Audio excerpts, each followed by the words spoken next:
¿Has oído hablar de la mujer a quien el Papa Pío XI llamó la Madre de África? Hoy compartimos la inspiradora historia de la beata María Teresa Ledóchowska, una noble que renunció a su vida de privilegios para convertirse en misionera en África, sin siquiera salir de Europa.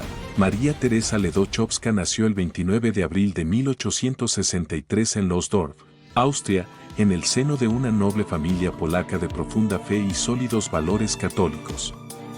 Su familia era distinguida, su tío era cardenal, y sus hermanos se convertirían posteriormente en santos y fundadores, entre ellos Santa Úrsula Ledóchowska. De joven, María Teresa entró en la corte de la Gran Duquesa de Toscana en Salzburgo, donde sirvió como dama de compañía. Rodeada de la elegancia de la vida imperial, era culta, refinada y admirada.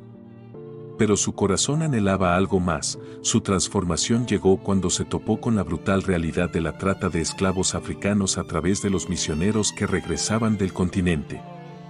El sufrimiento de los africanos esclavizados la conmovió profundamente. Inspirada por los escritos y el ejemplo del cardenal Charles Laveguerie, defensor de la lucha contra la esclavitud, sintió una llamada divina, ser la voz de los que no tenían voz.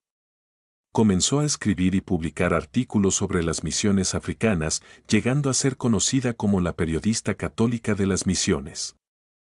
En 1894, lanzó su propia revista misionera, Eco de África, que se imprimiría en varios idiomas y se distribuiría por todo el mundo para concienciar y apoyar a la Iglesia africana. Reconociendo las crecientes necesidades de su misión, fundó la Congregación de San Pedro Claver para las Misiones Africanas en 1894, posteriormente conocida como las Hermanas Misioneras de San Pedro Claver. Inspiradas por el santo que dedicó su vida a los esclavos africanos en Sudamérica, sus hermanas apoyaron misiones, recaudaron fondos y publicaron literatura religiosa en lenguas africanas. Aunque nunca viajó a África, su trabajo llegó a innumerables comunidades. Ayudó a construir iglesias, escuelas y comunidades a través de la educación, la oración y la solidaridad espiritual. La beata María Teresa falleció el 6 de julio de 1922 en Roma. Pero su misión sigue viva. Hoy, las hermanas misioneras de San Pedro Claver sirven en todos los continentes, apoyando misiones, publicando literatura y orando por la evangelización del mundo. En 1975, el Papa Pablo VI la declaró beata, reconociendo su virtud heroica y su celo misionero, desde la corte real hasta el corazón de los campos misioneros. La beata María Teresa Ledóchowska nos muestra que el llamado a la misión no comienza en el camino, sino en el alma. Si su historia te conmovió, suscríbete a Leyendas de Santos y ayúdanos a dar a conocer a más héroes olvidados de la fe. Que Dios te bendiga. En una época marcada por la tensión entre la Iglesia y los reinos poderosos, un hombre surgió de sus humildes orígenes para llevar la tiara de Pedro, no con ambición, sino con humildad y paz. Esta es la historia del beato Benedicto XI, un fraile dominico que llegó a ser papa e intentó sanar las heridas de la Iglesia. Solo para ser silenciado demasiado pronto, nacido como Niccolò Boccassini alrededor de 1240 en Treviso, Italia, era hijo de un pobre cardador de lana. Criado en la pobreza, Niccolò desarrolló un profundo amor por el conocimiento y un anhelo de santidad. A los 14 años, se unió a la Orden de Predicadores, también conocidos como los dominicos, una orden en ascenso fundada por Santo Domingo. Era conocido por su excepcional disciplina, intelecto y fidelidad a la oración. Como maestro y prior, ascendió rápidamente en la jerarquía. En 1296, fue elegido maestro general de los dominicos, viajando por Europa para fortalecer la orden en tiempos difíciles, reconocido por su sabiduría. El Papa Bonifacio VIII nombró a Nicolás cardenal en 1298. Como legado papal, enfrentó juicios, especialmente en Hungría y Francia, donde la política y la autoridad eclesiástica chocaron. Permaneció leal a Bonifacio VIII incluso durante el infame conflicto con el rey Felipe IV de Francia, quien pretendía controlar la Iglesia y rechazar la autoridad papal. Cuando Bonifacio fue capturado y humillado en Anagni en 1303, un momento que conmocionó a la cristiandad. El cardenal Boccassini lo apoyó y le dio refugio, Tras la muerte de Bonifacio, Nicolás fue elegido papa el 22 de octubre de 1303, tomando el nombre de Benedicto XI. Se enfrentó a una iglesia destrozada, a la presión política de Francia y al temor entre los cardenales. Sin embargo, Benedicto buscó la reconciliación sin concesiones, levantó la excomunión de los ministros del rey Felipe, pero no la del propio rey, demostrando valentía e integridad. También trabajó para restaurar la paz en Italia, mejoró los derechos del clero, apoyó las misiones y promovió la educación, todo en menos de 8 meses como papa, el 7 de julio de 1304. Durante su estancia en Perugia, el papa Benedicto XI falleció repentinamente, rápidamente corrieron rumores, ¿fue envenenado por agentes de la corona francesa? Nunca se encontraron pruebas, pero muchos sospecharon de algo ilícito, aunque su reinado fue breve, se caracterizó por la justicia, la misericordia y la pacificación. Se negó a ser un títere y llevó el peso del papado con humildad dominicana. Benedicto XI fue beatificado en 1736 por el Papa Clemente XII. Aunque nunca fue canonizado. Es venerado como un modelo de virtud papal, un hombre que conjugaba fuerza y gentileza, lealtad y paz. Su tumba permanece en San Domenico, Perugia, la ciudad por donde pasó y donde los peregrinos aún honran su memoria. El Beato Benedicto XI nos recuerda que el verdadero liderazgo no reside en el poder, sino en el servicio. Se mantuvo firme en la verdad, amable en la caridad e inquebrantable en la fe, incluso cuando la tormenta lo rodeaba, que aprendamos de su ejemplo a ser humildes en el éxito y fieles en la adversidad. Si esta historia te inspiró, ayúdanos a dar a conocer más vidas de fe heroica, suscríbete a Leyendas de Santos y ayuda a este pequeño canal a alcanzar nuestra meta de 1000 suscriptores. Si lo sientes de corazón, dale a me gusta, comenta y comparte este video, que Dios te bendiga, y recuerda, los santos siguen hablando. En una época marcada por la agitación política y el creciente llamado a la reforma de la Iglesia, un humilde monje fue llamado desde la paz de su monasterio para llevar el peso de la cristiandad. Hoy recordamos al beato Papa Eugenio III, el primer monje cisterciense elegido papa, un hombre de oración y humildad que luchó por pastorear la Iglesia durante una de sus épocas más turbulentas. Eugenio III nació como Bernardo Paganelli di Montemagno en la región de Pisa, Italia, alrededor del año 1080. Sus primeros años siguen siendo desconocidos, pero lo que sí sabemos es que sintió una profunda atracción por la vida espiritual, ingresó en la orden religiosa de los canónigos regulares de San Frediano en Lucca. Pero un encuentro providencial pronto cambiaría el curso de su vida. Conoció a San Bernardo de Claraval, el gran reformador y místico, y se sintió inspirado a unirse a la orden cisterciense, buscando una vida de mayor contemplación y pureza. En 1145, tras la muerte del Papa Lucio II, los cardenales, ante una Roma en rebelión, eligieron papa al humilde monje Bernardo. Tomó el nombre de Eugenio III, el propio San Bernardo, conmocionado por la noticia e incluso escéptico, escribió a Eugenio, quien me concederá verte regresar al claustro antes que sentarte en el trono papal. Pero Eugenio aceptó, confiando en la voluntad de Dios, aunque a menudo anhelaba volver a la sencillez de la vida monástica. Su pontificado, de 1145 a 1153, estuvo marcado por las pruebas. Se enfrentó a los revolucionarios romanos bajo el mando de Arnaldo de Brescia, quien rechazaba el poder temporal papal. Durante gran parte de su papado, Eugenio vivió exiliado de Roma, con el apoyo de los príncipes cristianos. Sin embargo, a pesar de estar desplazado, Eugenio III se mantuvo centrado en la reforma espiritual. Apoyó firmemente la Segunda Cruzada, predicando su causa tras la caída de Edesa. En el Concilio de París de 1147, enfatizó la renovación moral y la disciplina eclesiástica. Apoyó las reformas cistercienses, aprobó nuevas órdenes religiosas y fomentó la fundación de comunidades monásticas. Su profundo respeto por la vida de oración y la disciplina monástica contribuyó a purificar el testimonio de la Iglesia en una época de mundanidad y escándalo. A pesar de ser papa, Eugenio mantuvo su sencillez y humildad. A menudo se le recuerda no por sus grandes logros, sino por su integridad, amabilidad y profunda espiritualidad. El beato Papa Eugenio III falleció el 8 de julio de 1153 en Tivoli, Italia.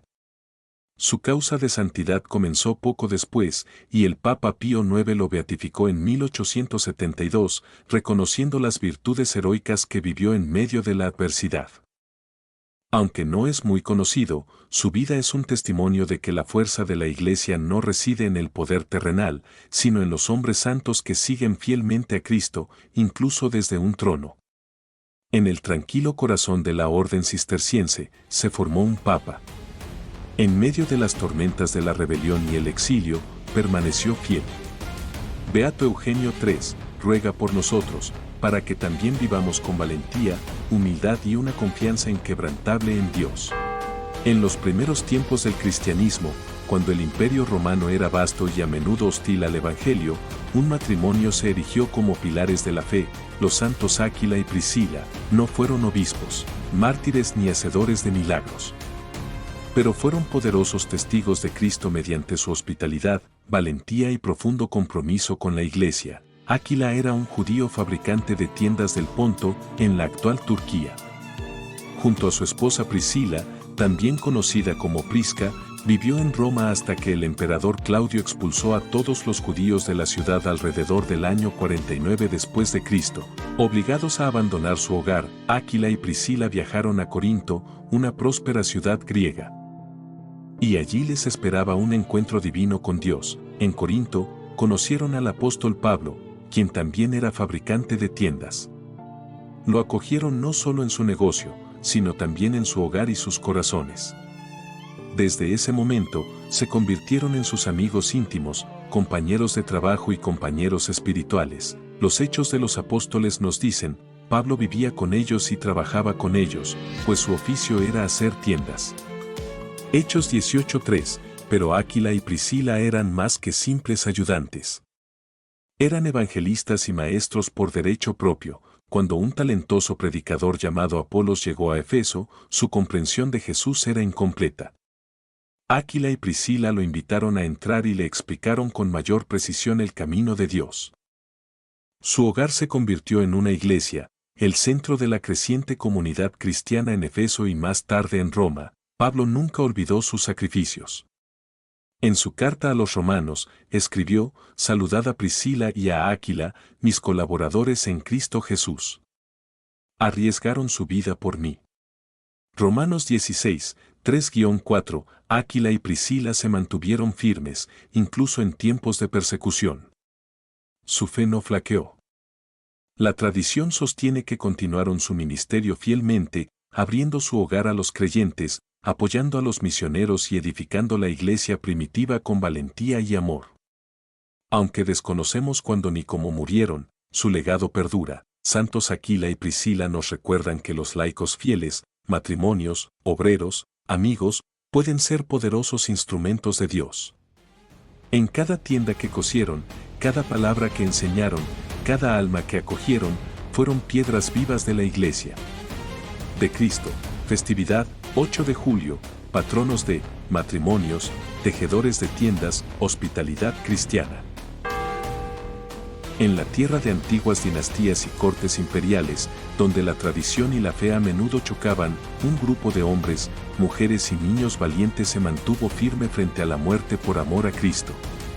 Esta es la historia de San Agustín Saorrong y sus 119 compañeros, mártires chinos que dieron su vida por la fe católica a lo largo de siglos de persecución.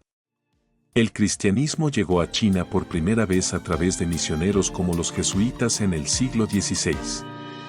Si bien algunos emperadores lo toleraron, otros lo vieron como una amenaza extranjera. Para el siglo XVII, estallaron oleadas de persecución. Tanto conversos como misioneros fueron encarcelados, torturados y ejecutados. Entre esos conversos se encontraba un hombre extraordinario, Agustín Saorrong. Saorrong fue originalmente soldado de la dinastía Qing. En 1815, fue asignado para escoltar a un obispo católico, Monseñor Jean Gabriel Dofras, a su ejecución. Pero la paz y la fe inquebrantable del obispo lo conmovieron tan profundamente que Sao se convirtió al cristianismo, fue bautizado y posteriormente se convirtió en sacerdote diocesano, uno de los primeros chinos nativos en ser ordenado. Poco después, el propio padre Agustín fue arrestado por su fe, torturado y finalmente martirizado en 1815. El padre Agustín Sao Rong es solo uno de los 120 mártires reconocidos por la Iglesia, 87 de ellos laicos y clérigos chinos, y 33 misioneros extranjeros de la Sociedad de Misiones Extranjeras de París, los lazaristas, los dominicos, los franciscanos y los jesuitas. Estos hombres y mujeres provenían de todos los ámbitos de la vida, sacerdotes, obispos, madres, niños, catequistas e incluso familias enteras. Tomemos como ejemplo a Santa Lucía Yi-Sen-mei, una joven maestra valiente y devota que catequizaba a niños a pesar de las prohibiciones oficiales. Arrestada por sus actividades, se negó a renunciar a su fe y fue decapitada en 1862. Sus últimas palabras fueron: «La puerta del cielo está abierta para todos. ¿Por qué debería temer a la muerte?» Incluso los niños demostraron una valentía inquebrantable. San Pablo Chen tenía solo 9 años cuando fue torturado y ejecutado. Y Santa Ana Wang, una niña de 14 años, fue apuñalada hasta la muerte por negarse a negar a Cristo. Su sacrificio demostró que la santidad no tiene edad. La ola de martirio más intensa se produjo durante la rebelión de los Boxers en 1900. El levantamiento anticristiano afectó a miles de personas. Iglesias fueron incendiadas, pueblos atacados y creyentes masacrados. Sin embargo, muchos católicos chinos prefirieron la muerte antes que traicionar a su Señor. En el año 2000, el Papa Juan Pablo II canonizó a San Agustín Sao Rong y a sus 119 compañeros. Estos mártires son honrados juntos el 9 de julio, simbolizando su unidad en el sacrificio. Nos recuerdan que la fe no es ajena a ninguna cultura, se arraiga y florece en cada corazón que ama a Cristo. Hoy, la Iglesia Católica en China continúa creciendo, regada por la sangre de estos heroicos testigos. San Agustín Sao Rong y compañeros nos interpelan a todos: permaneceríamos fieles bajo persecución, amaríamos a Cristo más que a la comodidad, que sus oraciones fortalezcan a la Iglesia en todos los países, especialmente donde el Evangelio aún enfrenta oposición. Si esta historia te inspiró, ayuda a que este pequeño canal crezca dándole a me gusta, compartiéndola y suscribiéndote.